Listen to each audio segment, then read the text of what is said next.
கர்த்தர் உங்கள் ஒவ்வொருவரையும் ஆசீர்வதிப்பாராக.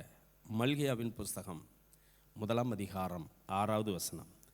குமாரன் தன் பிதாவையும் ஊழியக்காரன் தன் எஜமானையும் கனம் பண்ணுகிறார்களே, நான் பிதாவானால் என் கனம் எங்கே?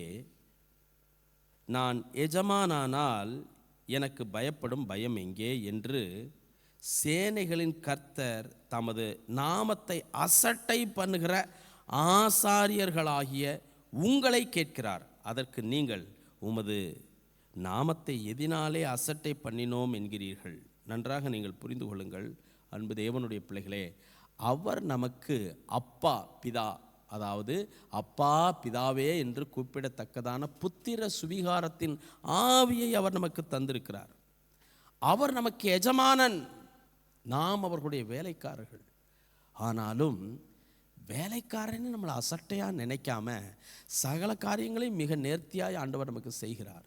ஆனால் ஒரு தகப்பனுக்கு பயப்படக்கூடிய மரியாதைக்குரிய பயம் நம்மிடத்தில் இல்லை. ஒரு வேலைக்காரன் எஜமானனுக்கு கீழ்ப்படிந்து இருக்கக்கூடிய அந்த கீழ்ப்படிதலுக்குரிய பயம் இல்லை. இதனால்தான் ஆராதனை அசட்டை பண்ணுகிறோம், ஆண்டவரை அசட்டை பண்ணுகிறோம், ஊழியத்தை அசட்டை பண்ணுகிறோம், கர்த்தருடைய காரியங்களை அசட்டை பண்ணுகிறோம். அதனால் நம்முடைய வாழ்க்கையில் நிறைய பின்விளைவுகள் ஏற்பட்டு நிறைய உடஞ்சி நொறுங்கியெல்லாம் போயிடுறோம். அது எதனாலன்னு கூட நமக்கு தெரியறதில்ல. அது எதனாலன்னு கூட தெரியாமல் பல விஷயங்களை செய்கிறோம். வாழ்க்கையே அதன் வழியில் போய் முடிந்து விடுகிறது. தயவாய் உங்களுக்கு அன்பாய் சொல்கிறேன், கட்டாயம் நம்முடைய ஆண்டவர் தான் நமக்கு எஜமான், நம்முடைய ஆண்டவர் தான் நமக்கு தகப்பன். ஒரு பிள்ளையை போல திராட்சை தோட்டத்துக்கு போ அப்படின்னு சொன்னால் போகிறேன்னு சொல்லிட்டு போகாமல் இருக்கிறானே அவன் இல்லை, போக முடியாதுன்னு ஒரு வேளை அப்பாட்ட சொல்லிட்டு அவன் திரும்பவும் அப்பா சொன்ன வார்த்தை கேட்டு அவன் போனானே, ஆசீர்வதிக்கப்பட்டானே. அதுபோல் நாம் இருக்க வேண்டியது மிக மிக அவசியம் என்று உங்களுக்கு அன்பாய் சொல்கிறேன். ஆகவே அவரை கனம் பண்ணுங்கள், கனம் பண்ணுவதில் மிக கவனமாயிருங்கள். கர்த்தருக்கு ஸ்தோத்திரம்.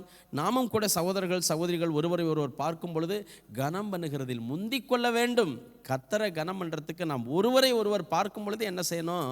நாம் கர்த்தருக்கு ஸ்தோத்திரம்னு சொல்லி அவருக்கு கனத்தை செலுத்தணும். இன்னைக்கு ஆயத்த நாளாக இருக்கிற காரணத்தினால் உங்களுக்கு அன்பாக சொல்கிறேன், ஆராதனை விட்டுறாதீங்க. உங்களுக்குன்னு கொடுத்துருக்கிற உங்கள் சர்ச்சில் போய் நீங்கள் கர்த்தரை ஆராதனை பண்ணுங்க. நிச்சயமாக நான் சொல்கிறேன், ஒருவேளை சபையில் நடக்கக்கூடிய சில நிகழ்வுகள், உங்களுடைய போதகர்கள் நடந்து கொள்ளக்கூடிய சில நடக்கைகள் உங்களுக்கு ஒவ்வாமல் வேணா இருக்கலாம். நீங்கள் கர்த்தரை மட்டும் பாருங்கள். கர்த்தர் உங்களை மகிமையாக நடத்துவார், அற்புதமாக உங்களை நடத்துவார். எந்த போதகரும் கர்த்தருடைய வார்த்தைக்கு மீறி நடந்தால் போதகரானாலும் விடமாட்டார். நிச்சயமாக சொல்கிறேன், போதகரானாலும் விடமாட்டார். உங்களை ஆண்டவர் விரும்புகிறார். நீங்கள் அவரை கனம் பண்ணுங்கள், அதற்குரிய பலனை நீங்கள் பெற்றுக்கொள்வீர்கள். நிச்சயம் ஆசீர்வதிக்கப்படுவீர்கள்.